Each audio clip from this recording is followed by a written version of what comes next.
आप सभी के हृदय में विराजमान परमात्मा को मेरी राम राम। अब बहुत सारी चीज़ों को आपको जोड़ जोड़ कर देखना होगा। मैं जोड़ने वाले अंशों को बताता चलूँगा साथ साथ, और आपको उन सभी को मिला लेना है, क्योंकि मिला लेने के बाद ही फिर एक सही चित्र तैयार होगा।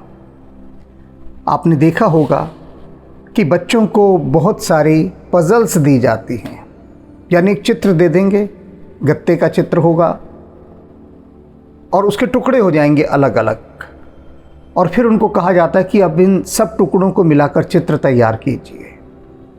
तो ये जो चित्रों के अलग अलग खंड हैं, इन सब को मैं जोड़ना सिखाऊंगा अब आपको कि कैसे जोड़ना है, और उनको जोड़ने के बाद जब चित्र बनेगा तब आपको यह सुंदर कांड समझ में आएगा, इसकी सुंदरता समझ में आएगी, इसका जो दिव्य सौंदर्य है वह आपको दिखाई देना आरंभ हो जाएगा। समझ को बढ़ाना है।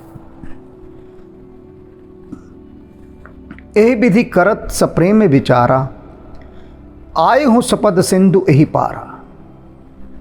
मन में यही सब विचार करते हुए कि प्रभु श्री राम के चरण कमलों को देखूंगा, विभीषण सागर के इस पार आ गया, जहाँ पर प्रभु श्री राम वानर सेना के साथ, भालुओं की सेना के साथ डेरा डाले हुए थे। कपिन विभूषण आवत देखा, और वानरों ने देखा कि विभीषण आ रहा है। हैरान हो गए कि क्या बात है, क्यों आ रहा है। आना तो चाहिए नहीं, क्योंकि बात युद्ध की हो गई है, किंतु फिर भी आ रहा है। जान कोई रिपुदूत विशेषा, फिर ये जान लिया कि युद्ध के समय ऐसा होता ही है कि दोनों पक्षों की तरफ से दूत भेजे जाते हैं, बातचीत होती है कि युद्ध ना हो, किसी प्रकार से कोई संधि हो जाए। तो सोचा वानरों ने कि कोई दूत होगा। ताहि राख कपीस पहीं आए, वानरों ने जो रक्षक थे, सुग्रीव के जो प्रहरी थे, उन्होंने वहीं रोक दिया विभीषण को और कहा, आप ठहरिए, हम अपने राजा को सूचित करके आते हैं। सुग्रीव के पास आए और सारी बात बताई कि इस प्रकार से लंका की तरफ से कोई आया है। समाचार सब ताहि सुनाए, सारा समाचार कहकर सुना दिया कि अब बताइए क्या करें। कह सुग्रीव सुनहु रघुराई, अब सुग्रीव स्वयं तो निर्णय नहीं ले सकता था, गया प्रभु श्री राम के पास और उनको सारी बात बताई। कह सुग्रीव सुनहु रघुराई, आवा मिलन दशानन भाई, जाकर कहता है कि रावण का भाई आपसे मिलने आया है। समाचार दिया उसने जाकर। कह प्रभु सखा बूझिए कहा, राम सुग्रीव की ओर देखते हैं और कहते हैं कि सुग्रीव तुम अपना विचार कहो, क्या करना चाहिए। रावण का भाई आया है, मुझसे मिलना चाहता है, तुम्हारा मत मैं जानना चाहता हूं, तुम्हारा क्या सुझाव है। अब देखिए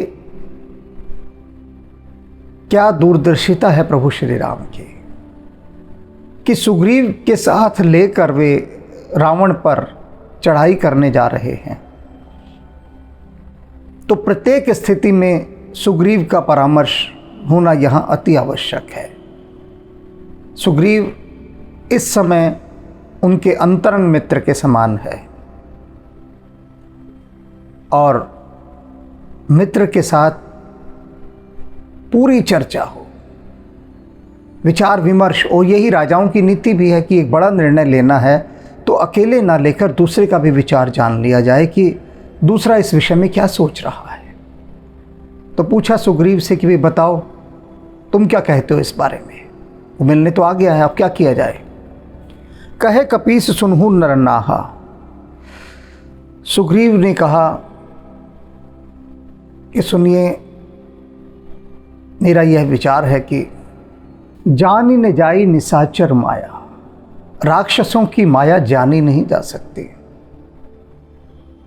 सुग्रीव अपना संदेह प्रकट कर रहा है, उसे भरोसा नहीं है विभीषण पर।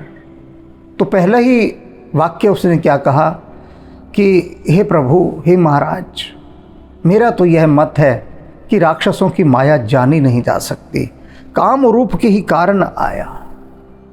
ये तो काम रूप है, ये इच्छाधारी है राक्षस, और ये विभीषण, यह भी तो राक्षस है, इच्छाधारी है।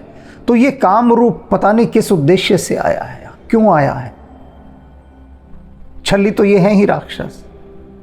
अब यहां जो वाक्य कहा, काम रूप के ही कारण आया, चित्र का एक हिस्सा ये है, इसको जोड़िएगा। अब सामान्यतः सभी यही सुनकर आगे बढ़ जाएंगे कि सुग्रीव ने कहा काम रूप के ही कारण आया, कि ये जो विभीषण है, जो इच्छाधारी है, ये काम रूप है, जो अपने कामों को छुपा कर रखते हैं, बताते नहीं हैं कुछ भी। किस कारण से आए हैं, क्यों आए हैं, कुछ नहीं बताते। तो कुछ नहीं पता है किस कारण आया। जो काम रूप शब्द है, इस पर आपको ध्यान देना है। सुग्रीव ने कहा और प्रभु समझ गए हैं, लेकिन हम लोग नहीं समझे, क्योंकि चित्रों के टुकड़े अलग अलग हैं। काम रूप के माध्यम से सुग्रीव यह कह रहा है प्रभु श्री राम से कि ये ऐसे काम रूप हैं जैसे कि शूर्पणखा रूप बदल कर आई थी ना प्रभु आपके पास। मन में कुछ और था, रूप कुछ और था, मन में पाप लेकर आई थी। फिर मारीच आया स्वर्ण मृग बनकर आपके पास। सुग्रीव ध्यान दिला रहा है प्रभु श्री राम का कि इन राक्षसों पर भरोसा मत कीजिए, ये बहुत छल कपट करते हैं, न जाने कैसे कैसे रूप धर कर आते हैं। और उसके बाद स्वयं रावण सन्यासी का रूप धर कर आया। तो कैसे कैसे छल करते हैं, कैसे कैसे रूप धारण करके आते हैं और आपको छलने का प्रयास कर रहे हैं। उसी कड़ी के अंतर्गत ये विभीषण भी आया है, काम रूप के ही कारण आया। मैंने बता दिया प्रभु आपको, इन राक्षसों ने आपको कितनी कितनी बार छला है, रूप बदल बदल कर, और अब ये विभीषण है। भेद हमार लेन सठ आवा, और ये मूर्ख हमारा भेद लेने यहां पर आया है। सुग्रीव है, वानर जाति का है, सदा बाली के साथ रहा है, तो गाली गलौज का तो अभ्यास है ही उसे। भाई से सुनी, अपने बड़े भाई से, वो भी खूब गालियां देता था। रावण का मित्र था बाली, तो सुग्रीव भी गालियां सुनता था। अब निरंतर कोई किसी के साथ रहकर गालियां सुने, खुद ना देता हो, लेकिन कभी कभी वह भी गाली दे देता है। तो अब यहाँ पर कह रहा है कि ये मूर्ख न जाने क्यों यहाँ आ गया, क्या समझ कर आया है। भेद हमार लेन सठ आवा, कि प्रभु मेरा तो विचार है कि ये मूर्ख जो है ना, हमारा भेद लेने आया है, जासूस है, ये गुप्तचर है। राखई बांध मोहि असभावा, मेरा तो ये विचार है, इसे बांध लो, बंदी बनाकर कारागार में डाल दीजिए। कुछ नहीं सुननी इसकी बात, राक्षस है, माया का रूप धरकर आया है, बंदी बनाइए इसे, बांध देते हैं इसे। और बांधने के बाद फिर रावण के साथ सौदेबाजी करेंगे। अब यहां पर एक चित्र को और जोड़ना है। विभीषण वहां से चला है लंका से, उसके मन में एक बार भी संदेह नहीं आया। ये भी हो सकता है कि प्रभु राम मुझे बांध लें। उसके मन के किसी हिस्से ने ये कहा कि अरे भाई तू जा कहाँ रहा है, शत्रु के शिविर में जा रहा है, शत्रु के पक्ष के पास जा रहा है, और अगर राम ने तुझे बांध दिया वहां पर, तब राम ने तुझे वहां पर जाके मार ही डाला, तब क्या होगा। सोचा है कभी विभीषण? मन के किसी हिस्से ने ये बात नहीं कही। और इधर सुग्रीव पहली ही बार में विभीषण के प्रति संदेहग्रस्त हो गया। किंतु यहां यह मत समझ लीजिए कि सुग्रीव गलत है, क्योंकि सुग्रीव ने जो कहा अपनी तरफ से वो अब तक के सारे अनुभवों का निष्कर्ष कहा, सार कहा। सुग्रीव विभीषण के बारे में कुछ भी अधिक नहीं जानता है, न उसके विषय में कुछ सुना है, और सुना भी हो तो भरोसा नहीं है। ऐसी बात तो नहीं कि नहीं सुना होगा। जब रावण पर चढ़ाई करने की पूरी तैयारी कर ली गई है तो रावण से संबंधित उसके सभी जितने सहयोगी हैं, सहायक हैं, मित्र हैं, रिश्तेदार हैं, सबके विषय में एक विस्तृत जानकारी सभी के पास है। तो विभीषण की भी विस्तृत जानकारी है, किंतु भरोसा नहीं है सुग्रीव को। तो सुग्रीव तो अपना यही परामर्श देता है प्रभु श्री राम को कि इसको लो और बांध दो यहाँ पर, और फिर देखेंगे क्या करना है इसका। यानी अपमानजनक व्यवहार किया जाए, कठोर व्यवहार किया जाए। राम जी सुनते हैं सुग्रीव का मत, और सुग्रीव से क्या कहते हैं, सखा नीति तुम नीकी विचारी। हे सखा, तुमने बहुत अच्छी नीति का विचार किया है। हालांकि राम को बात अच्छी नहीं लग रही सुग्रीव की, लेकिन राम ने यह नहीं कहा कि नहीं तुम्हारी बड़ी बेकार सलाह है, ये क्या बेकार की बातें तुम सोच रहे हो, ऐसा नहीं कहा। क्या कहते हैं, सखा नीति तुम नीकी विचारे, कि तुमने पिछली सारी गणनाओं के आधार पर बिल्कुल सही नीतिपरक विचार किया है। तुम्हारी बात बिल्कुल सही है। तुम्हारी गणना के अनुसार जो कैलकुलेशन तुमने अभी तक सारी की, उसके विचार से तुम सही कह रहे हो, नीति की बात कह रहे हो। ममपन शरणागत भय हारी, किंतु मेरी ये प्रतिज्ञा है कि यदि कोई मेरी शरण में आ जाता है तो फिर मैं उसका भय हर लेता हूँ। वो डरता नहीं, फिर उसके जीवन में डर नहीं रहता, संदेह नहीं रहता। अगर कोई मेरी शरण में आ गया फिर डरने का उसके पास कोई कारण नहीं है। तो यदि विभीषण मेरी शरण में आया है इस समय, तो मुझे उसे डराना नहीं है, धमकाना नहीं है, कठोर व्यवहार नहीं करना, क्योंकि यह मेरी प्रतिज्ञा है। तुम सही हो अपनी जगह, गलत नहीं हो, लेकिन मेरी प्रतिज्ञा ऐसी है कि यदि कोई मेरे पास आ गया तो फिर उसको डरने की कोई ज़रूरत नहीं है। सुन प्रभु वचन हर्ष हनुमाना। राम जी के ऐसे वचन सुनकर हनुमान जी तो हर्षित हो गए, नाच उठे मन ही मन। बोले कुछ नहीं है हनुमान जी, सब देख रहे हैं, सुन रहे हैं, बीच में अपनी टांग कहीं नहीं अड़ा रहे, बीच में बोल ही नहीं रहे हैं, बस सुन रहे हैं। और मन ही मन आनंद से नाचने लगे, हर्षित हो गए। शरणागत बच्छल भगवाना, और मन ही मन क्या आनंदित हो रहे हैं कि मेरे भगवान कितने भक्त वत्सल हैं, भक्तों पर कितना प्रेम करते हैं। उनके दोष नहीं देखते, उनका वंश नहीं देखते, उनकी जाति नहीं देखते, उनके कुकर्म नहीं देखते, कुछ नहीं देखते, भक्त वत्सल हैं। शरणागत कहूँ दे तजही निज अनहित अनुमान, ते नर पावर पापमय तिन्हि बिलोकत हान। प्रभु क्या कहते हैं सुग्रीव से कि सुग्रीव सुनो, ध्यान से सुनो मेरी बात। शरणागत कहूँ जे तजहे, यदि कोई शरण में आया हुआ हो आपकी और तुम शरण में आए हुए का त्याग कर दो, उसे शरण ना दो। निज अनहित अनुमान, यह सोच कर कि अगर मैंने इसे शरण दी तो मेरा बहुत नुकसान हो जाएगा, हानि हो जाएगी, इसलिए मुझे इसे शरण नहीं देनी है। यह सोच कर यदि किसी को शरण तुम नहीं देते, शरणागत को, तो ते नर पामर पापमय, वे नर पापी हैं, नीच हैं। पापमय तिन्हे बिलोकत हान, और ऐसे मनुष्यों को देखने से भी पाप लगता है। कैसे मनुष्यों को? जो शरण में आए हुए को भगा देते हैं। ऐसे लोगों को ये सोचकर भगा देते हैं कि मेरा नुकसान होगा, मैं क्यों इसे शरण दूं। तो ऐसे लोग बहुत नीच हैं और उनको देखने से भी पाप लगता है। इसे एक उदाहरण के द्वारा समझाता हूँ। ये जो भी प्रभु ने बात कही है ना, शरणागत गहु जे तजहि निज अनहित अनुमान, कि अगर इसको शरण दी, इसको शरण देने से हमारा नुकसान होगा, ये सोचकर लोग किसी को शरण नहीं देते। इसकी व्याख्या सुनिए एक प्रसंग के माध्यम से।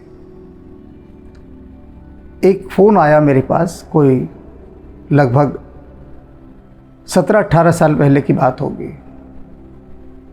तो उसने कहा, फ़ोन करने वाले ने, कि हमारे बॉस आपसे मिलना चाहते हैं और एक बार आप उनसे बात कर लीजिए। तो उसने फ़ोन अपने बॉस को दिया।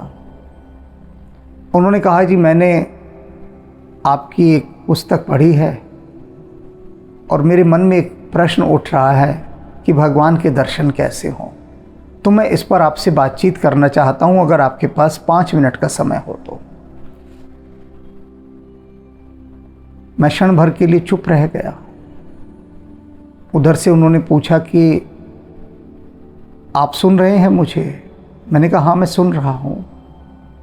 और अक्सर मैं चुप हो जाया करता हूँ जब मुझे लगता है कि क्या उत्तर दिया जाए। तो मैं इसलिए चुप हो गया हूँ कि आपको क्या उत्तर दूँ। उन्होंने कहा, नहीं बस मुझे इतना उत्तर दे दीजिए कि प्रभु के दर्शन कैसे हों।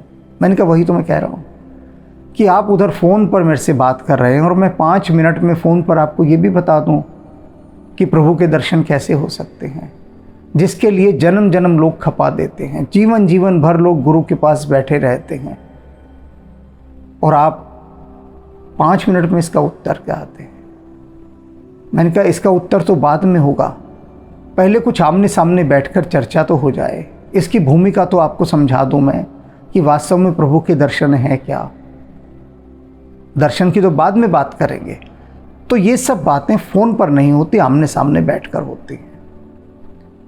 आप आ जाइए मेरे ध्यान मंदिर में, वहीं बैठकर बात करेंगे। वे बोले, मेरे लिए आना संभव नहीं है, आप आ जाइए मेरे पास। तभी मेरे मन में एक आवाज़ आई कि अगर प्यासा कुएं के पास नहीं आ सकता तो कभी कभी कुआं भी प्यासे के पास चला जाता है, तुम चले जाओ। मैं चला गया, उनके ऑफिस में पहुंचा, बैठा ही था कि उनका जो पर्सनल सेक्रेटरी है, निजी सचिव, वह आया और बोला कि सर वो आदमी बहुत तंग कर रहा है, क्या करें। तो वे बोले कि अच्छा भेज दो उसे, पहले उसको भगा देते हैं। मुझसे बोले कि 1 मिनट, एक कोई सिर फिरा आया है, उससे निपट लो, फिर आराम से बात करेंगे। मैंने कुछ नहीं कहा। एक व्यक्ति अंदर आया, बड़े आदरपूर्वक उसने नमस्कार किया, और जो पदाधिकारी था उसने उसे बैठने को भी नहीं कहा, सीधा रूखे स्वर में बोलो हाँ कहो क्या काम है। वह व्यक्ति हाथ जोड़कर बोला कि सर मैं आपकी ऑर्गेनाइजेशन में ही काम करता हूँ और मैंने आपको बहुत सारे पत्र लिखे हैं कि मेरा जो बॉस है वो अपने पद और अधिकारों का दुरुपयोग कर रहा है, और जो भी कर्मचारी उसे रोकते हैं उनके प्रति वह कठोर हो जाता है, उन्हें सताता है, बहुत अधिक काम देता है और अनेक प्रकार से उनको मानसिक यातना देता है। तो आप का कोई उत्तर नहीं आया मेरे पास, मैंने इतने पत्र आपको लिखे। तो वह पदाधिकारी बोला कि मेरे पास तो आपका कोई पत्र नहीं आया आज तक। वह बोला, देखिए सर मैंने रजिस्ट्रियाँ भी कराई हैं, ये रसीदें देख लो। पदाधिकारी बोला, अच्छा छोड़ो, खैर अब बताओ क्या बात है। वह कर्मचारी बोला, जी ये मैं पूरा सारा कुछ लेखा जोखा लाया हूँ, ये आप देखिए कि किस किस तरह से जो हमारा बॉस है वो अपने पद और अधिकारों का दुरुपयोग कर रहा है। पदाधिकारी ने उस कागज़ को लिया, एक तरफ रखा और उस कर्मचारी से बोला, अच्छा अब तुम जाओ, हम देख लेंगे जो होगा, हम तुम्हें सूचित करेंगे, अब तुम जाओ।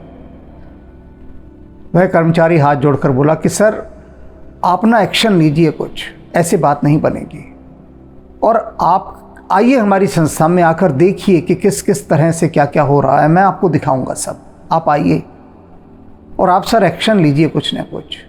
तो वो पदाधिकारी उसे टालते हुए बोला, अच्छा भाई अब तुम जाओ, एक्शन लूँगा मैं, कह दिया ना मैंने एक्शन लूँगा, अब जाओ। और उसने उसको बेमन से विवश किया जाने के लिए, चला गया वो। अब जैसे वो बाहर निकला, उस पदाधिकारी ने एक लंबी सांस ली। वो जो चिट्ठा लेकर आया था कर्मचारी, उसको उठाया, देखा और उसके टुकड़े टुकड़े करके कूड़े की टोकरी में डाल दिए। मैं देख रहा हूं सब। मैंने उनसे कहा, ये तो आपकी शरण में आया था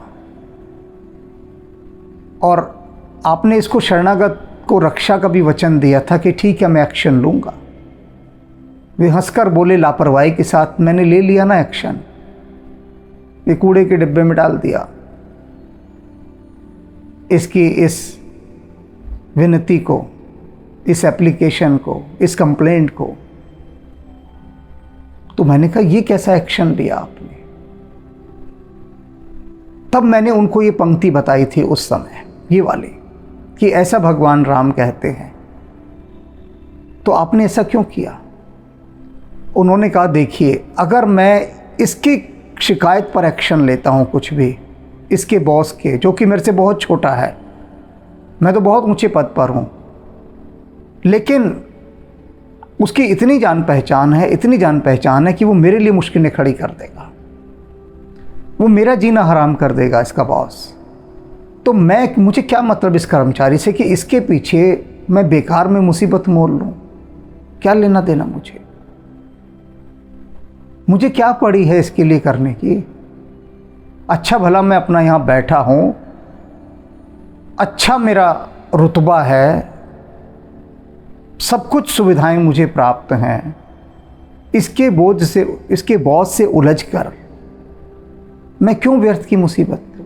मेरा तो नुकसान ही नुकसान है। ऐसे शरणागत नहीं चाहिए हमें।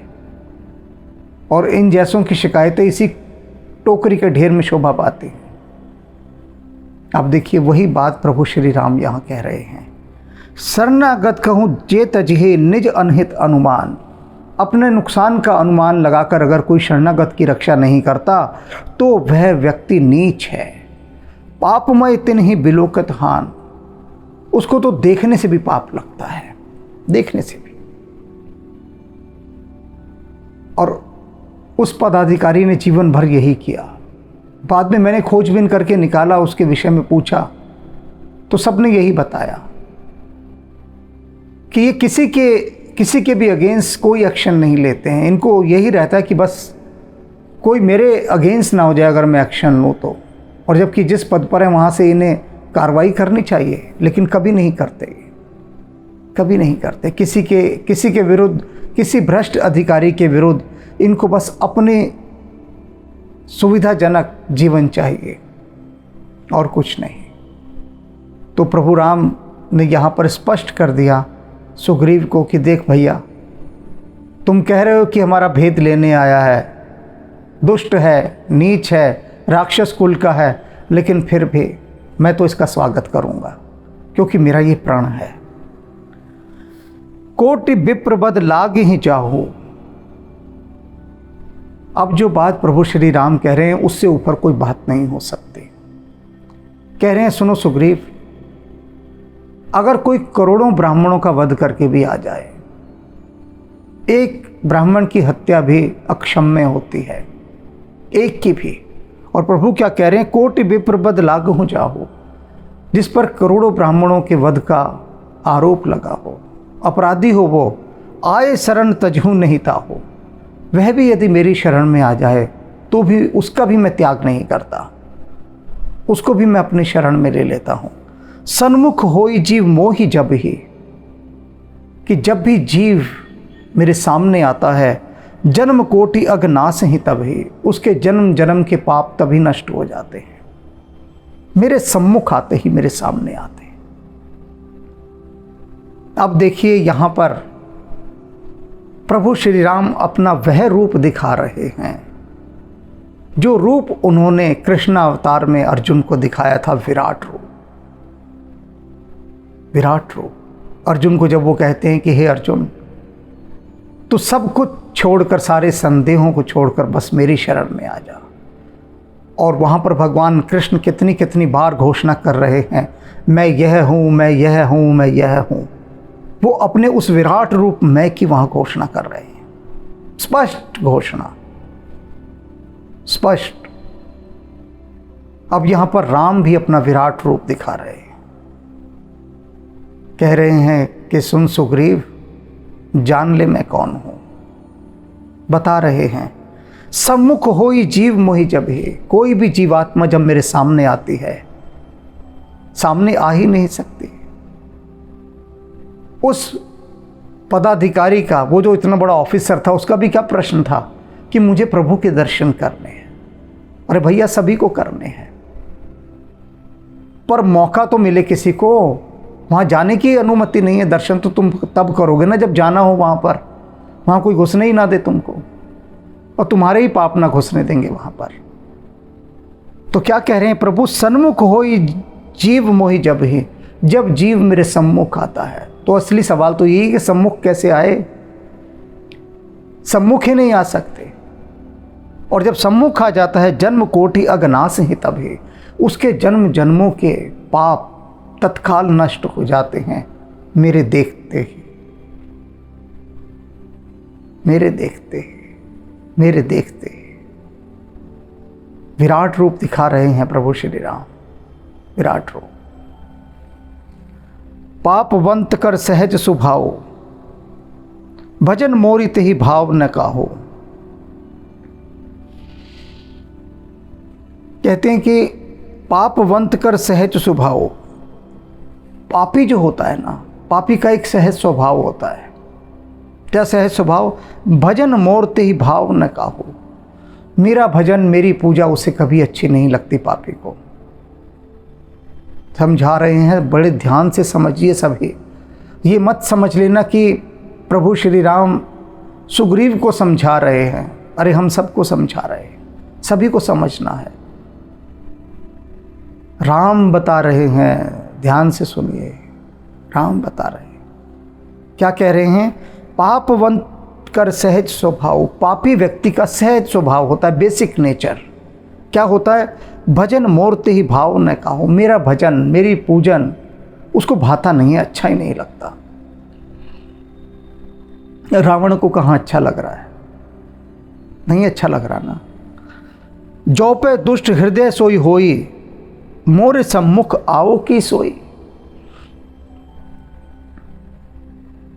कहते हैं सुग्रीव, जो पे दुष्ट हृदय सोई होई। अगर कोई दुष्ट हृदय है ना, पाप है किसी के अंदर, पाप हृदय है, मोर सम्मुख आओ की होई। भला मेरे सामने वो कभी आ सकता है? बताओ, आ सकता है? कोई पाप लेकर आए, मन में दुष्टता लेकर आए, मेरे सामने नहीं आ सकता। हिम्मत ही नहीं उसके कि मेरे सामने कोई पाप लेकर आ जाए, क्योंकि जब तक निर्मल हृदय नहीं होगा कोई मेरे सामने आ ही नहीं सकता। मारीच आया क्या सामने? पाप लेकर आया था, दुष्टता करने आया था, छिप छिप कर ही भागता रहा, सामने नहीं आया। और जब सामने आ गया तब उसके सारे पाप नष्ट हो गए। रावण भी क्यों मेरी अनुपस्थिति में आया? मेरे सामने आ नहीं सकता था, क्योंकि मन में पाप था, मन में दुष्टता थी। तो पाप और दुष्टता के रहते मेरा कोई सामना कर ही नहीं सकता, आ ही नहीं सकता मेरे सामने कोई। तब तक उसको आने की अनुमति नहीं है, जब तक कि वह निर्मल ना हो जाए। इसलिए रावण भी देखो कैसे छिप कर आया, सामने से नहीं आया, क्योंकि आ ही नहीं सकता। तो इसका मतलब समझ लो कि यह जो विभीषण आया है ना, इसके हृदय में पाप नहीं है, दुष्टता नहीं है। अब विभीषण भी देखो कब आ पाया है।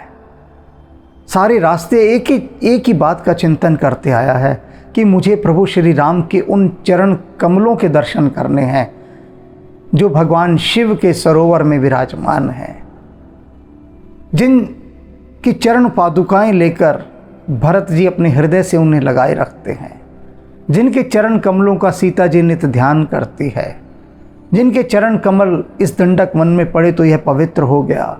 मुझे उन प्रभु के लाल चरण कमलों के दर्शन करने हैं, उन चरणों के दर्शन करने हैं जिनके स्पर्श से जो ऋषि पत्नी है वो भी मुक्त हो गए।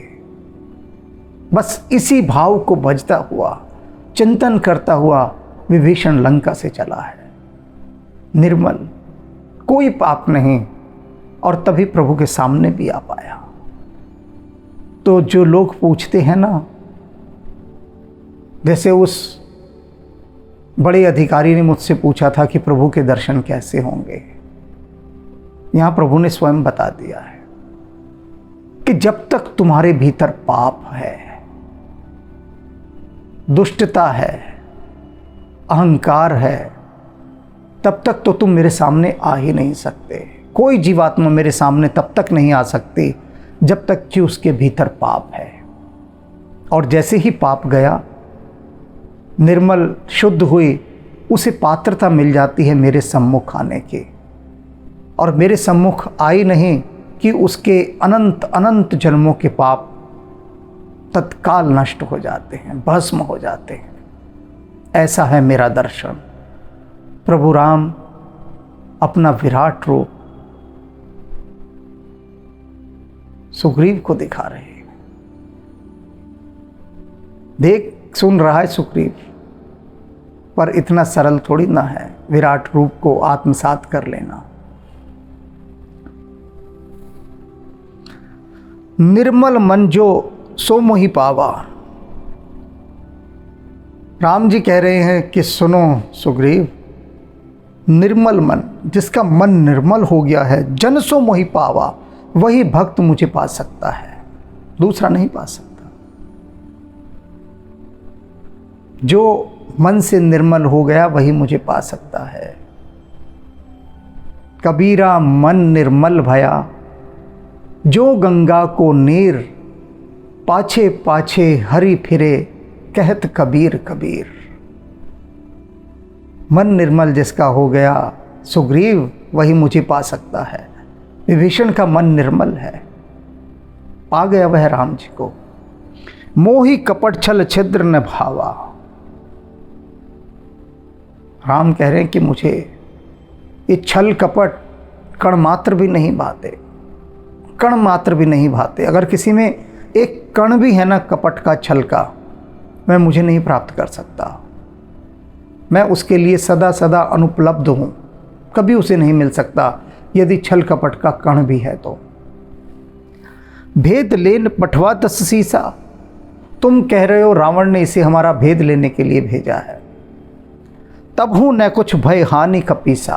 हे कपियों के राजा, तब भी न तो हमारी कोई हानि है और न हमें इससे कोई डरने की ज़रूरत है। तुम्हारी बात भी चलो हम मान लेते हैं कि ये छल कपट करने आया है यहाँ, वैसे तो आ ही नहीं सकता, क्योंकि मेरे सम्मुख कोई भी पापी और छल कपटी आ ही नहीं सकता। फिर भी अगर तुम्हारी बात मान लें तो भी ना हमें इससे कोई भय है और ना कोई हानि है। उभय भांति तेहि आन हूँ, हांसी कहत कृपा निकेत।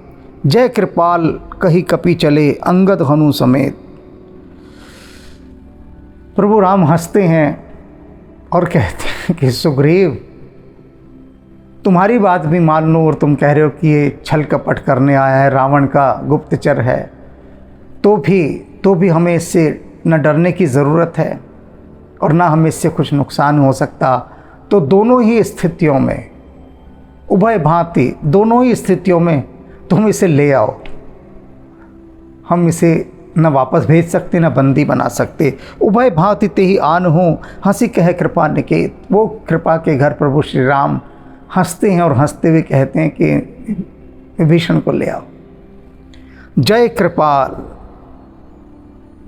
प्रभु श्री राम का जयकारा लगाते हैं हनुमान जी। सुग्रीव कहते हैं कि बड़े कृपालु हैं आप, जय कृपाल। हे कृपालु, आपकी जय जयकार हो। कितनी कृपा करते हैं आप, शत्रु पर भी कितना प्रेम बरसाते हैं, कितना विश्वास करते हैं। बस उसका भाव देख रहे हैं, छल कपट तो आप देख ही नहीं रहे। उभय कृपाल कह कपि चले, अंगद हनु समेत। अंगद को साथ लिया सुग्रीव ने, हनुमान जी को लिया कि चलो भाई, अब हमारे कृपालु दीन दयाल प्रभु श्री राम उन्होंने कह दिया है तो अब कुछ नहीं सोचना, विभीषण को लेकर आते हैं। चलो, स्वयं गए हैं लेने, देख लीजिए। प्रभु जिससे मिलने की इच्छा प्रकट कर रहे हैं कि ले आओ। द्वारपाल को नहीं कहा जो खड़ा था बाहर कि अरे सुनो, जाओ वो विभीषण को लेकर आओ ना, स्वयं वानर राज हनुमान जी और युवराज अंगद, हाई प्रोफाइल पर्सनैलिटी तीनों, वो लेने जा रहे हैं। राम ने बुलाया है तो नौकर चाकर लेकर नहीं आएगा उनको, और आने वाला भी कोई छोटी हस्ती नहीं है, रावण का भाई है। तो जिस परंपरा का, जिस प्रोटोकॉल का निर्वाह राम कर रहे हैं, ये विरला ही होता है, विरला ही। अब यहां एक शब्द बोल दूं मैं, जो बोला हूं प्रोटोकॉल। संस्कृत भाषा के अनेक शब्द हैं जो अंग्रेजी में ज्यों के त्यों इस्तेमाल होते हैं, ज्यों के त्यों उनका प्रयोग होता है, थोड़ा बहुत हट जाता होगा। अब जैसे प्रोटोकॉल शब्द है, ये परंपरा का अपभ्रंश है, परंपरा से प्रोटोकॉल बना। ऐसे ही बहुत सारे शब्द हैं। पथ तो आपने सुना ही होगा, जिसको इंग्लिश में PATH लिखते हैं, पाथ, और संस्कृत में वो पथ है। वो पथ को वो पाथ बोलते हैं, उच्चारण स्थानीय भाषा के कारण। कभी अवसर मिला तो, अवसर तो नहीं मिलेगा ऐसा, पर यूं ही बातचीत के मध्य, व्याख्यानों के मध्य बताता चलता हूं मैं कि किस प्रकार से ये हमारी जो प्राचीनतम संस्कृत भाषा है, उसके शब्द अंग्रेजी भाषा में अधिकांश लिए गए हैं। तो भेज दिया, हनुमान जी गए हैं, अंगद है, सुग्रीव हैं, सादर ते ही आगे करी बानर। आदर सहित उन्होंने सबसे पहले विभीषण को आगे किया, खुद पीछे पीछे चल रहे, विभीषण को आगे किया, इतना आदर दिया। चले जहां रघुपति करुणा कर, और वहां पहुंचते हैं जहां करुणा के आगार, करुणा के सागर राम जी बैठे हुए हैं, उनके पास लेकर जा रहे हैं। दूर ही ते देख दो भ्राता। विभीषण देखता है दोनों भाइयों को दूर से ही। नैना आनंद दान के दाता, नेत्रों को आनंद का दान देने वाले दोनों भाई बैठे हुए हैं, देख रहा है। अब उसका जो भाव का एक सिस्टम है वो ऑन हो गया है, भावावेश में आने लगा है। बहुरी राम छवि धाम बिलोकी, रही हूं ठटक एक टक पल रोके।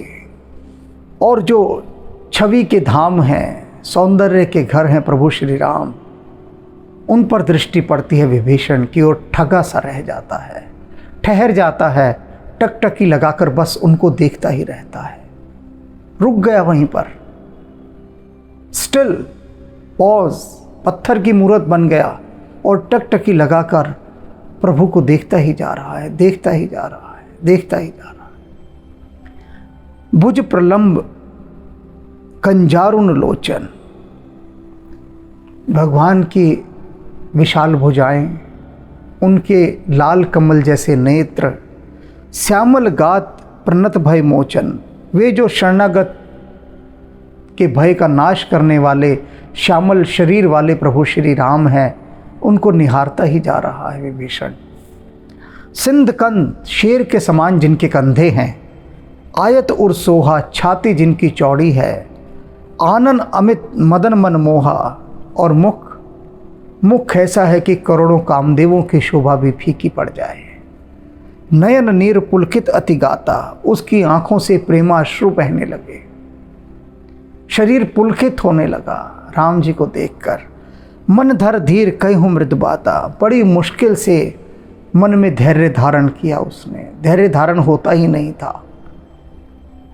आंखों से आंसू बह रहे हैं प्रेम के, शरीर पुलकित होकर कांप रहा है, स्वयं के भाग्य को सराह रहा है, अपने को बड़ा भागी मान रहा है कि वह प्रभु श्री राम के सम्मुख खड़ा है। बहुत मुश्किल से धैर्य धारण किया। समझ सकता हूं मैं विभीषण के मन की स्थिति की धैर्य कैसे धारण किया जाता है। बहुत मुश्किल से, बहुत कठिनाई से हनुमान जी ने यहाँ बिठा तो दिया है। हमने उनसे कह दिया कि देखो ये राम कथा बचवानी है ना हमसे, या लिखवानी है, तो जरा अपने रेगुलेटर जो आपके हाथ में है ना, उससे हमें 1 की स्पीड पर ले आओ। अगर आपने 5 की स्पीड पे रेगुलेटर कर दिया ना, तो फिर हमसे काम धंधे नहीं होंगे आपके जो आपने बिठा दिए हैं करवाने। हमारे भाव को नियंत्रित कीजिए आप, तो इसलिए बिठा रखते हैं साथ में। इन्होंने वचन दिया हुआ है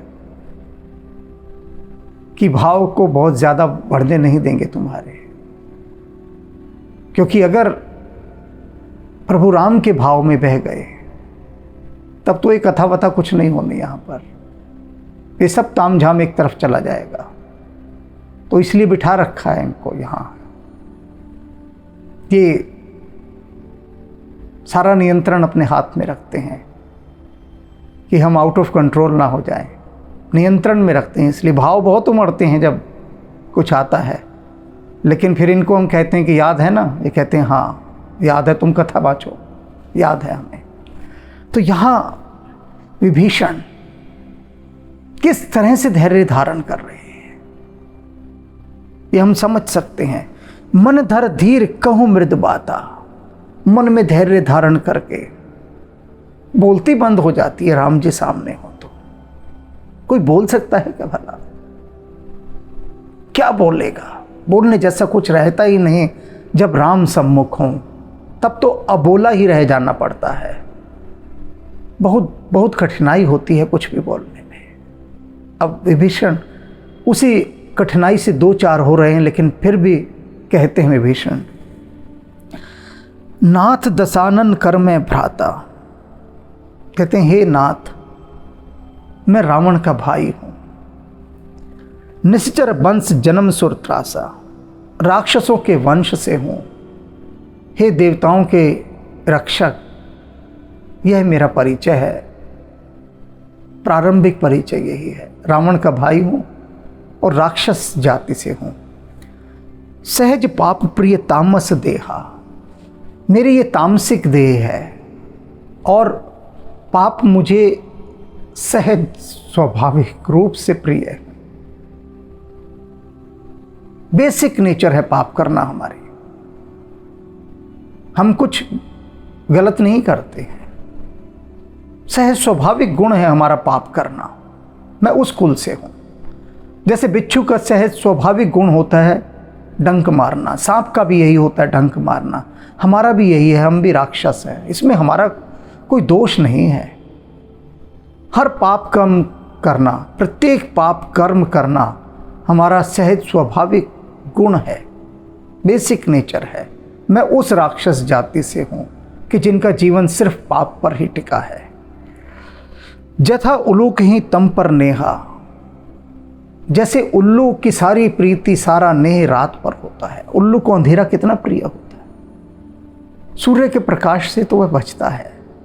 हम भी इसी तरह से राक्षस हैं। राक्षसों को निशाचर कहते हैं। निशा माने रात, चर माने घूमने वाले, विचरने वाले। जो रात को घूमने वाले हैं उनको निशाचर कहा गया, राक्षस। तो ये कह रहा है विभीषण कि हम तो निशाचर हैं। जैसे उल्लू को रात अंधेरा बहुत प्रिय लगता है, इसी तरह से हमें भी पाप बहुत प्रिय लगते हैं। धर्म की बात, पुण्य की बात, ये हमें सूर्य का प्रकाश लगता है। हमारी आंखें उनमें कुछ देख नहीं पाते, इसलिए हम सहज स्वाभाविक रूप से पापी हैं और अंधेरा हमें प्रिय है। ऐसा परिचय कोई देगा क्या अपना?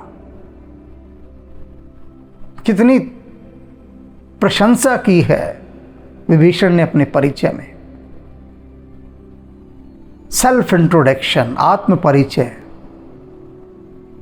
कोई दे सकता है क्या भला ऐसा? अपने को ही गरियाते हुए, अपने आप को ही गालियां देते हुए अपना परिचय दिया जा रहा है। बताइए,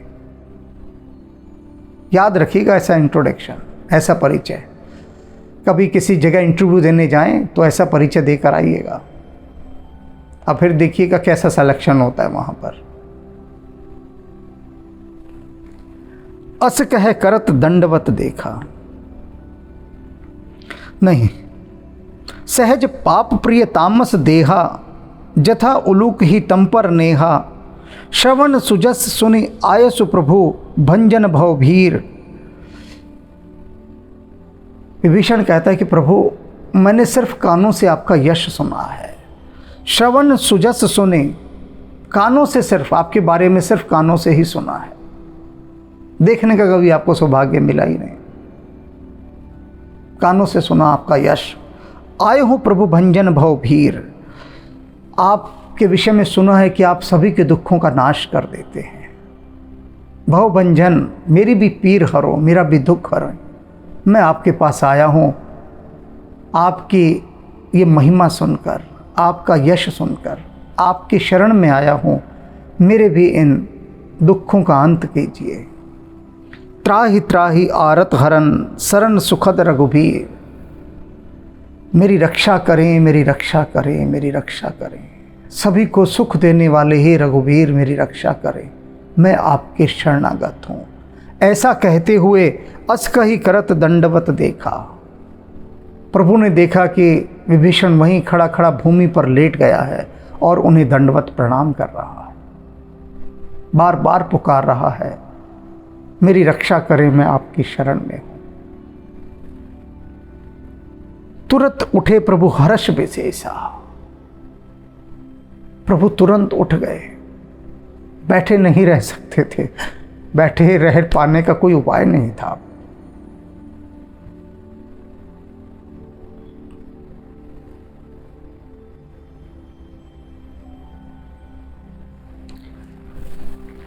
कैसे बैठे रह सकते हैं? कभी बैठे रहे हों तो बैठे रह सकते हैं ना। ऐसी स्थिति जब जब प्रभु के सम्मुख आई है, तत्काल उठ के दौड़े हैं। और तुलसीदास ने भी क्या लिखा है, तुरंत उठे, तुरंत तत्काल उठ गए, प्रभु हर्ष विशेषा। और विभीषण के प्रति उनके मन में विशेष हर्ष प्रेम उत्पन्न हो गया। दीन वचन सुनि प्रभु मन भावा। विभीषण के ऐसे दीनहीन वचन सुनकर प्रभु के मन को विभीषण भा गया। दीन बंधु तो वो हैं ही, और दीन वचन उचारे विभीषण ने। भुज विशाल गई हृदय लगावा। आगे बढ़े और विशाल भुजाओं से उठाया विभीषण को और गले से लगा लिया। बन गई बात, और क्या चाहिए? सारी चाहना ही समाप्त हो गई। जिसे स्वयं उठकर, दौड़कर, आगे बढ़कर प्रभु अपने हृदय से लगा ले, उसका तो अब कुछ रह ही नहीं जाता। उसकी तो गोटी पक गई, बात बन गई, विजेता हो गया, उसका खेल पूरा हो गया। अब वह प्रभु का ही एक, उन्हीं का ऐसा प्यारा हो गया जो प्रभु के भीतर समाया रहता है। अनुज सहित मिल ढिक बैठा रे। लक्ष्मण के साथ प्रभु श्री राम जहां बैठे थे, विभीषण को अपने साथ वहां बिठाया। देखिए कितना बड़ा रुतबा दिया है, उच्च स्थान, आसन कौन सा दिया है। कहाँ सुग्रीव कह रहा था कि बंदी बना लो, कारागार में डाल दो, और कहाँ प्रभु ने लक्ष्मण के साथ आसन दिया, कहाँ बिठाया। अनुज सहित मिल ढिग बैठारे, बोले वचन भगत भय हारे। और भक्तों का भय हरने वाले प्रभु श्री राम अब बोलते हैं। क्या कहते हैं? अभी तक बोले नहीं हैं। देख रहे हैं, हर्षित हो रहे हैं, मुस्कुरा रहे हैं, हंस रहे हैं। आगे बढ़कर विभीषण को उठाते हैं, गले से लगाते हैं, पास लाकर वहाँ बिठा देते हैं जहाँ लक्ष्मण जी बैठे हैं। वही आसन दिया। अभी तक बोले कुछ नहीं है विभीषण से, अब बोलेंगे। भयहारी, भक्त का भय हरने वाले। कहूँ लंकेश, पहला संबोधन जो प्रभु कहते हैं विभीषण से, कहो लंकेश। लंकेश तो रावण है। लंकेश यानी लंका का ईश, लंका का राजा। और पास बिठाते ही प्रभु ने सबसे पहले घोषणा की, कहो लंकेश। कुछ पूछना चाह रहे हैं प्रभु श्री राम विभीषण से। उसे विभीषण नहीं कहा, उसे राक्षस नहीं कहा कि कहो राक्षस, कहो रावण के भाई, कहो विभीषण, ना कुछ भी नहीं कहा। या आओ शरणागत, कुछ भी नहीं कहा।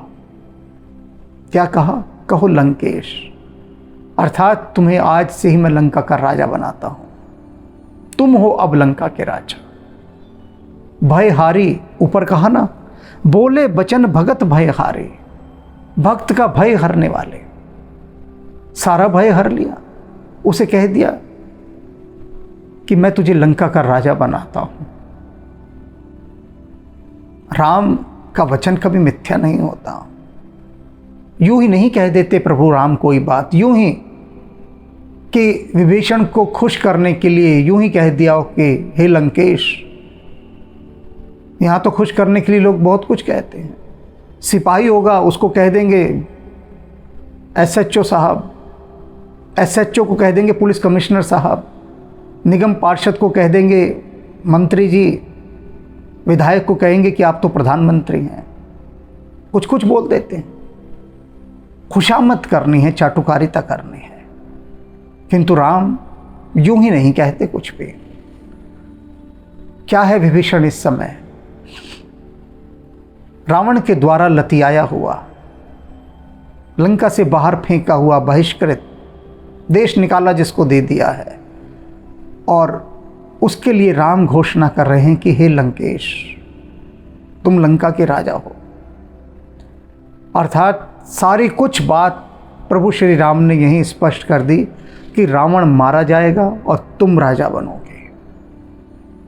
पहली बात, कहु लंकेश सहित परिवारा, कुशल खुटाहर बास तुम्हारा।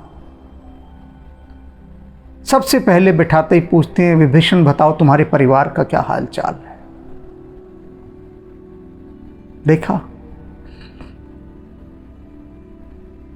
कुछ नहीं पूछा कि विभीषण यहां कैसे आए, क्यों आना हुआ। तुम तो रावण के भाई हो। कोई और राजा होता तो सीधा पूछता कि विभीषण रावण के भाई हो, यहां किस लिए आए हो, ये किस लिए आए हो, तो सवाल ही नहीं उठाया। तुम तो आ गए विभीषण यहां पर। भैया रे, तुम्हारा परिवार तो लंका में ही है ना, तुम अकेले आए हो। परिवार के साथ तो नहीं आए, दो चार तुम्हारे सहायक मंत्री इत्यादि आ गए हैं। तुम्हारे साथ जो तुम्हारे विधायक होंगे वो आ गए, क्योंकि विभीषण महामंत्री हैं वहाँ के, लंका के। तो उनके साथ भी तो उनके विधायक होंगे ना, सारे एमएलए एमपीज सब आ गए साथ में। परिवार तो नहीं आया तुम्हारा।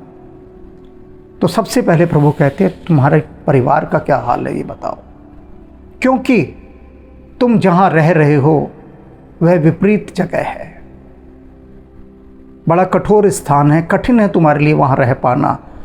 तुम्हारे लिए बहुत मुश्किलें हैं वहाँ पर, कठिनाइयाँ हैं। तो पहले तो बताओ तुम्हारे परिवार का क्या हाल है। कहु लंकेश सहित परिवारा, कुशल कुठाहर बाज तुम्हारा। बुरी जगह पर तुम्हारा निवास है, दुष्टों के बीच तुम घिरे हुए हो। तुम्हारे परिवार का क्या हाल है। खल मंडली बसुहु दिन राते, सखा धर्म निभई के ही भांति। अब वो सखा कह रहे हैं, लंकेश की बात तो पूरी कर दी। अब प्रभु राम विभीषण को जो स्थान दिया है अपने मित्र का स्थान, सखा, और उधर रावण अपने ही छोटे भाई को गालियां दे देकर बात करता है। और इधर प्रभु क्या कह रहे हैं, सखा। कहते हैं सखा तुम अपना धर्म किस तरह से उस लंका में निभाते हो, क्योंकि खल मंडली बसों दिन रातें, वहाँ तो दिन रात दुष्टों की मंडली बसती है।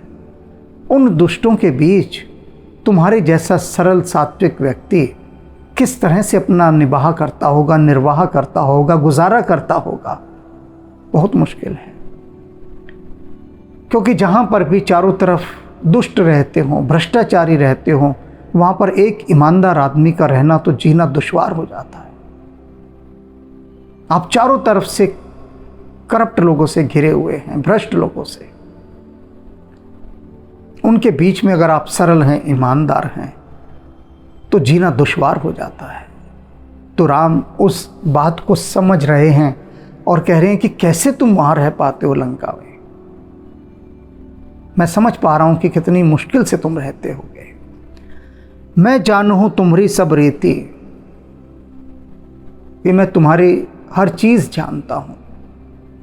सखा, तुम्हारे बारे में मुझे सब पता है, हर रीति, हर ढंग, कैसे तुम वहाँ रह रहे हो, एक एक चीज़ की तुम्हारी मुझे खबर है। अति नय निपुण ने भाव अनीति, तुम कैसे हो, तुम्हें केवल नीति पसंद है, न्याय पसंद है, न भाव अनीति, तुम्हें अन्याय बिल्कुल पसंद नहीं, अनीति बिल्कुल पसंद नहीं, अधर्म बिल्कुल पसंद नहीं, तुम्हें भाता ही नहीं अधर्म। तुम जो बात करते हो न्याय और नीति की करते हो। और इसीलिए प्रभु श्री राम ने सबसे पहले लंकेश कहा, क्योंकि वे चाहते हैं कि लंका का जो राजा हो वो न्याय और नीति की बात करता हो, सत्य की बात करता हो, धर्म की बात करता हो, पाप में उसकी आत्मा ना हो, पुण्यात्मा हो।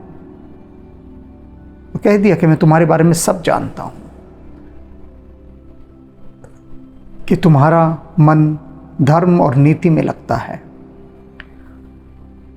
अब विभीषण क्या कह रहा है प्रभु की बात सुनकर, बरु भल बास नरक कर ताता, दुष्ट संग जन देहि विधाता।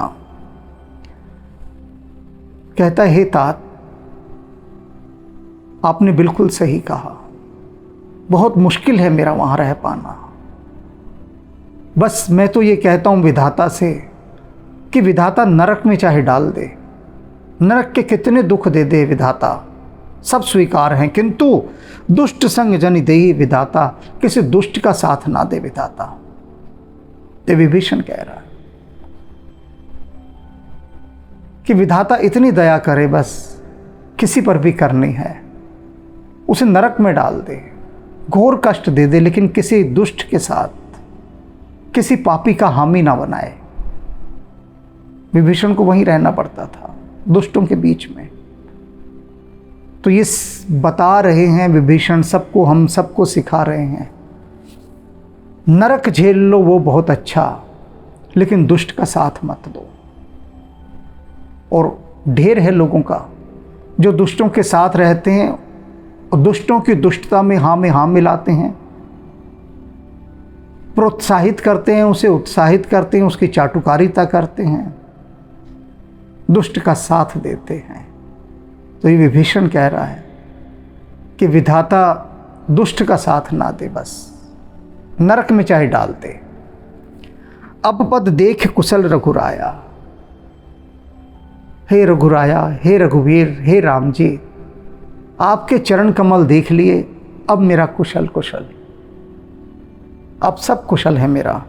जो तुम कीन्ही जान जन दाया, जो तुमने मुझे अपना सेवक जानकर, अपना भक्त जानकर मुझ पर दया करते। तब लग गई कुशल न जीव कहूँ, सपने हो मन विश्राम, जब लग भजत न राम कहूँ, शोक धाम तज का। तुलसीदास जी अब विभीषण को इस विश्राम में देखकर क्या कह रहे हैं, समझने वाली बात है, जीवन में उतारने वाली बात। देख रहे हैं तुलसीदास जी कि जो दुष्टताओं से घिरा हुआ था चारों तरफ के परिवेश की, दुखी था, क्लांत था, निराश था, उदास था, ऐसा विभीषण राम की शरण में जैसे ही आया, आते ही उसके सारे दुख, सारे कष्ट, सारे पाप सब नष्ट हो गए, सारी चिंताएं समाप्त हो गई, कुशल ही कुशल। तो अब तुलसीदास जी कह रहे हैं, जबलक कुशल न जीव, जीवात्मा का तब तक तो कुशल समझिए ही नहीं। कब तक? कहूँ सपने हो मन विश्राम, और सपने में भी उसको विश्राम नहीं मिल सकता। क्यों सारे लोग इतने दुखी परेशान? सीने में जलन, आंखों में तूफान सा क्यों है? इस शहर में हर शख्स परेशान सा क्यों है? इसलिए है क्योंकि राम से दूर है। तबलक कुशल न जीव, कहूँ सपने हो मन विश्राम। किसी भी जीव का तब तक कुशल नहीं है और सपने में भी वो विश्राम नहीं पा सकता। कब तक? जब लग भजन न राम कहो, शोक धाम तजी काम। ये जो शोक का घर है ये काम, इन कामों का त्याग कर कर जब तक वह राम की शरण में नहीं चला जाता, जब तक वह राम को नहीं भजता, इस काम को त्याग कर जो कि सब शोकों का घर है, तब तक उसे सपने में भी विश्राम नहीं मिल सकता। अब इस मत से, इस विचार से बहुत भ्रम उत्पन्न हुए, बहुत गलतफहमियां। लोगों ने इसका क्या अर्थ ले लिया पंक्तियों का कि तुलसीदास जी कह रहे हैं कि जो घर के जितने काम धंधे हैं ये शोक को देने वाले हैं, इन घर के सब काम धंधों को छोड़ो और राम का भजन करो। तो अनेक स्त्रियों ने क्या शुरू किया कि मुझे तो सत्संग जाना है, ये घर का खाना वाना मैं 2 घंटे बाद आकर बना दूंगी, पहले मैं सत्संग करूंगी। क्योंकि तुलसीदास जी ने कहा है कि शोक धाम तजी काम, कि सब काम शोक का घर है देने वाले, इनको त्याग कर राम का भजन करो। ये तुलसीदास जी ने कहा है। वो पंडितों ने यही व्याख्या की इसकी कि घर के कामों का क्या है, ये तो सब पाप का घर है। अरे सत्संग में जाओ, मंदिर में आओ, यहाँ 1-2 घंटा कीर्तन करो, घर के काम फिर हो लेंगे, पड़े रहने तो उनको। 2 घंटे बाद भी लोग भोजन कर लेंगे तो भूखे मरेंगे नहीं। पर तुम टाइम से सत्संग पर आओ, पहले सत्संग करो, भजन करो, कीर्तन करो, ढोल वोल पीटो यहाँ पर, फिर घर जाना। इन पंक्तियों का ये अर्थ था ही नहीं। यहाँ साफ कह रहे हैं तुलसीदास जी कि शोक धाम तजी काम, काम का त्याग करके। काम का अर्थ यहाँ पर कार्य नहीं है, काम का अर्थ है यहाँ विषय वासनाएं, कि विषय वासनाएं जो कि पाप का घर हैं, उन विषय वासनाओं का त्याग करके तू राम का भजन कर। घर के काम का त्याग करके राम का भजन मत कर। काम का अर्थ उन्होंने घर के काम ले लिया, जबकि काम का अर्थ आपने सुना होगा काम वासना कहते हैं ना, विषय वासनाएं। काम का अर्थ विषय वासनाएं। मन की विषय वासनाओं का त्याग कर, फिर राम का नाम भज। क्योंकि विषय वासनाओं का त्याग किए बिना अगर राम का नाम भजेगा तो वो प्रभावी नहीं होगा। ये काम, क्रोध, ईर्ष्या, लोभ, मोह, अहंकार, इन सब ये काम हैं। इन कामों का त्याग करके फिर राम का भजन कर। और अगर नहीं करेगा तब लग जीव, तब तक ये जीवात्मा सपने में भी कुशल तो छोड़ो, सपने में भी विश्राम नहीं पा सकती। तो अब समझ जाइए कि इतना राम राम जपने के बाद भी, लाखों बार राम नाम की कॉपियों के बंडल भरने के बाद भी जीव को विश्राम क्यों नहीं मिलता? क्योंकि जीव अपना काम नहीं त्यागता, वासनाएं नहीं त्यागता। लोभ, घृणा, ईर्ष्या, द्वेष, ये सब चीज़ें, ये सारे मनोविकार, इनको त्याग करने की बात कह रहे हैं, घर का काम नहीं। तो घर का काम करते करते राम का नाम बहुत अच्छा भजा जाता है, और भजा ही सबसे अच्छा जाता है। आप घर के लिए खाना बना रहे हैं, समझिए कि राम जी में आएंगे, राम के लिए बना रहे हैं। कपड़े धो रहे हैं कि राम के ही वस्त्र धो रही हूँ। अतिथि का सत्कार कर रही हूँ, समझ लीजिए कि राम ही अतिथि बनकर आए हैं। सकल जगत राममय जाने, आसपास जो भी कुछ हो रहा है सबको राममय जान के भजन कीजिए। और जो भी काम कर रहे हैं, घर में झाड़ू पोछा कर रहे हैं, समझ लीजिए कि ये तो मेरे प्रभु श्री राम का मंदिर है जहाँ मैं रह रही हूँ। और उसमें पोछा लगा रही हूँ। अब लोग कहते हैं हाउस नंबर, मेरा ये फ्लैट है, मेरी ये कोठी है, लेकिन प्राचीन शब्द था मंदिर। कितनी बार रामचरितमानस में आया है कि रावण अपने मंदिर में गया, वह अपने मंदिर में गया, घर को मंदिर कहते थे तब। दक्षिण भारत में अभी भी ऐसा है। वे लोग कहते हैं ये जो मेरा घर है ना, ये प्रभु का मंदिर है, मैं तो यहाँ सेवक हूँ, रह रहा हूँ। और अनेक पति मैंने ऐसे देखे हैं, अनेक पत्नियां ऐसी देखी हैं, दोनों, कि यदि घर में पति भक्त है या पत्नी भक्त है तो पति कहता है ये घर को मंदिर क्यों बना दिया तुमने, ये घर है, ऐसे घर रहने दो, मंदिर मत बनाओ। वो डांटता है पत्नी को कि बंद करो ये पूजा पाठ। अनेक स्त्रियों की मेरे पास ये दुहाई आती है कि क्या करें हम, हमारे पति तो हमें इसी बात को लेकर डांटते हैं कि तुम जब देखो तब पूजा पाठ में ही लगे रहते, बंद करो ये सब, घर को मंदिर बना के रखा हुआ है। और ऐसे ही कुछ पतियों की आती है कि उनकी पत्नी कहती है कि ये क्या ऑफिस से आए और मंदिर में बैठ गए, ये घर है मंदिर नहीं है। तो घर के सारे काम करते हुए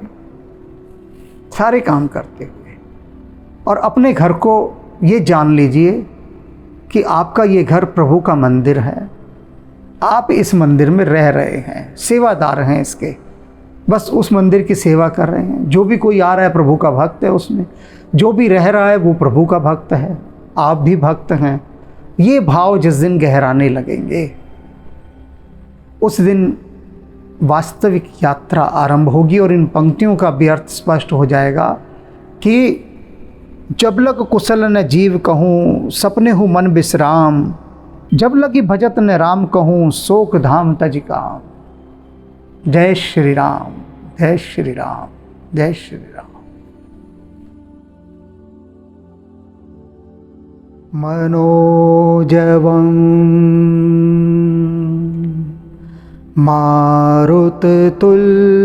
मारुततुल्यवेगं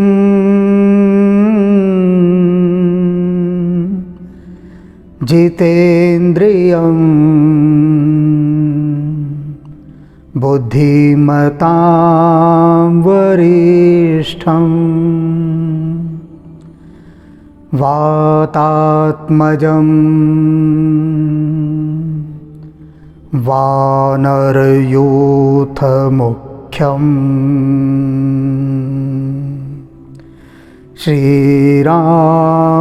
श्रीरामदूतं शरणं प्रपद्ये।